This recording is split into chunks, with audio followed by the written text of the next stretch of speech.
Good morning friends, welcome to our YouTube channel. Today in this video we are going to discuss about Standard 11th English textbook Unit number 2 Read 3 The Secret of the Machines. A very nice poem written by Rudyard Kipling. The Secret of the Machine ખૂબ સરસ મજાની poem સ્વરૂપે રૂડિયાર્ડ કિપલિંગ દ્વારા લખવામાં આવેલી કવિતા છે.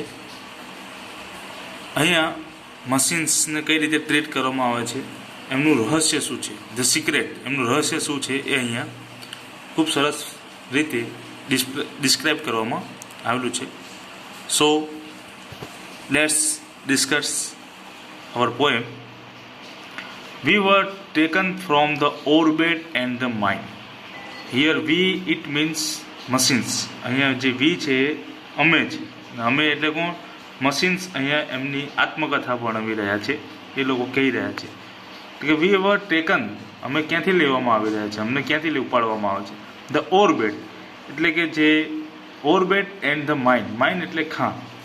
Orbit એટલે કે જે કાચી ધાતુ ખનિજ મેળવવા માટેના જે પર્વતો હોય છે, પથ્થર હોય છે, જે ખાણ હોય છે, ત્યાંથી અમને મેળવવામાં આવતા હોય છે. વી વર મેલ્ટેડ ઇન ધ ફર્નેસ. ત્યારબાદ મેલ્ટેડ એટલે ઓગાળવું, ફર્નેસ એટલે ભઠ્ઠી, એન્ડ ધ પીટ એટલે ખાડું. તો શું કહે છે? અમને પર્વતમાંથી, પથ્થરોમાંથી, ખનિજના પથ્થરોમાંથી, ખાણમાંથી ઉપાડ્યા પછી અમને એક ભઠ્ઠીની અંદર, ફર્નેસની અંદર ઓગાળવામાં આવે છે. એન્ડ ધ પીટ અને ખાડું. We were cast and wrought and hammered to design. અને ખાડામાં વી વર કાસ્ટ. કાસ્ટ એટલે આપણે ગરમ કર્યા પછી જે શેપમાં, જે બીબાની અંદર, જે ડિઝાઇનની અંદર એને ઢાળવું હોય એ રીતે આપણે જે ઢાળીએ છીએ એને કાસ્ટ કહેવાય છે. વ્રોટ, વ્રોટ એટલે shaped. And hammer to design. જ્યારે ગરમ ધાતુ હોય ત્યારે જ એની ઉપર લોહો મારવામાં આવે છે, જેથી આપણે ધારીએ એ પ્રમાણે એને ડિઝાઇન આપી શકીએ. એટલે હેમર્ડ એટલે એની ઉપર ધોકો પછાડવામાં આવે છે, જેથી એ ડિઝાઇનમાં આવી શકે. We were cut and filed and tooled and gouged to fit. We were cut પછી શું કરવામાં આવે છે? અમને કાપવામાં આવે છે. એન્ડ ફાઇલ્ડ, ફાઇલ્ડ એટલે સ્મૂથન, હલકા એમ કહેવાય કે સ્મૂથ કરવામાં આવે છે. And tooled and gouged to fit. Tooled સાધન સામગ્રી બનાવવામાં આવે છે. એન્ડ ગોઝ ટુ ફિટ અને અમને બંધ બેસતા કરવા માટે, ફિટ કરવા માટે અમારું ગોઝ, ગોઝ એટલે મેઝર્ડ, માપન પણ લેવામાં આવે છે. Some water, call and oil is all V ask. V ask અમે માંગીએ છીએ, અમે કહીએ છીએ. અમને ચલાવવા માટે ફક્ત અમારી ડિમાન્ડ કેટલી છે? મશીન શું કહે છે? સમ વોટર, થોડુંક પાણી, કોલ, કોલસા, એન્ડ ઓઇલ અને કેટલું એનું ઈંધણ, બસ એ જ અમને જોઈએ. પછી and a thousand of an inch to give us play. ને પછી કેટલીક જગ્યા જોઈએ, થાઉઝન્ડ્સ ઓફ ઇંચ, થોડીક જ જગ્યા જોઈએ, two give us play. Play એટલે રમવું, પણ અહીંયા મશીને રમવાની બાબત નથી, પણ મશીન એ પોતાની કાર્ય કરવાની શૈલીની અહીંયા વાત છે. અને અમને ખાલી થોડીક જગ્યા જોઈએ, જેથી અમે અમારું કાર્ય કરી શકીએ. એન્ડ નાવ અને હવે, if you will set us to our task. અને હવે જો તમે જે કંઈ પણ અમને કાર્ય, ટાસ્ક એટલે કોઈ એવું કાર્ય સોંપશો, we will serve you 420 hours a day. તો અમે 24 hours અ ડે, 24 કલાક અમે તમને સેવા આપીશું. વી વિલ સર્વ યુ. તમે જે પણ અમને ટાસ્ક આપી હશે અને સ્વિચ ઓન કરી દીધી હશે, તો અમે 24 કલાક જે કાર્ય કરવામાં, જે કહેવામાં આવ્યું છે એ કાર્ય અમે 24/7 24 કલાક અમે કરીશું અને એ રીતની તમને સેવા પણ આપીશું. We can pull and haul and push and lift and drive.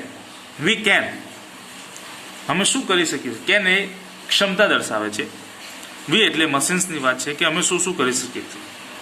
We can પુલ, પુલ એટલે અમે ખેંચી શકીએ છીએ. એન્ડ હોલ એટલે ડ્રેગિંગ કરી શકીએ છીએ, ઘસેડી શકીએ છીએ. પુશ ધક્કો મારી શકીએ છીએ. લિફ્ટ કોઈ વસ્તુને ઉંચકી શકીએ છીએ. એન્ડ ડ્રાઈવ અહીંથી ત્યાં અમે ડ્રાઈવ પણ કરી શકીએ છીએ, વસ્તુને અહીંથી ત્યાં પહોંચાડી પણ શકીએ છીએ. We can print and plough and weave and heat and light. બીજી લાઈનમાં પાછો કહે છે વી કેન પ્રિન્ટ, અમે પ્રિન્ટ પણ કરી શકીએ છીએ. પ્લાવ ખેડી પણ શકીએ છીએ. વીવ કંઈ ગૂંથણ કામ જેવું હોય તો ગૂંથી પણ શકીએ છીએ. હીટ ગરમી પણ આપી શકીએ છીએ. એન્ડ લાઇટ પ્રકાશ પણ આપી શકીએ છીએ. We can run and race and swim and fly and dive. અમે દોડી પણ શકીએ છીએ, અમે રેસ પણ કરી શકીએ છીએ. જો વિદ્યાર્થી મિત્રો મશીન્સ એટલે દરેક સાધન સામગ્રી આવી જાય છે. એ પછી ફોર એક્ઝામ્પલ અહીંયા પ્રિન્ટ છે કે પહેલી લાઈનની બીજી લાઈનની અંદર આપણે અહીંયા જોયું કે વી કેન પ્રિન્ટ, પ્રિન્ટરની વાત છે તો એ મશીન્સ જ છે. પ્લાવ છે તો જે ટ્રેક્ટરની સાથે જોડવામાં આવે છે ખેડવા માટે તો એ પ્લાવ છે. વીવ તો જે એમ્બ્રોઇડરી માટેના મશીન્સ છે એ વીવન માટે હોય છે. હીટ જે લેમિનેશન ને જે લાઇટિંગ ને બધું જે કંઈ પણ આ જેટલી પણ વાત છે તે બધી મશીન્સની વાત છે. એટલે વિદ્યાર્થી મિત્રો આ બધી જ બાબતો કોની છે? મશીન્સની વાત થઈ રહી છે. એટલે તમારે એ રીતે યાદ રાખવાનું છે.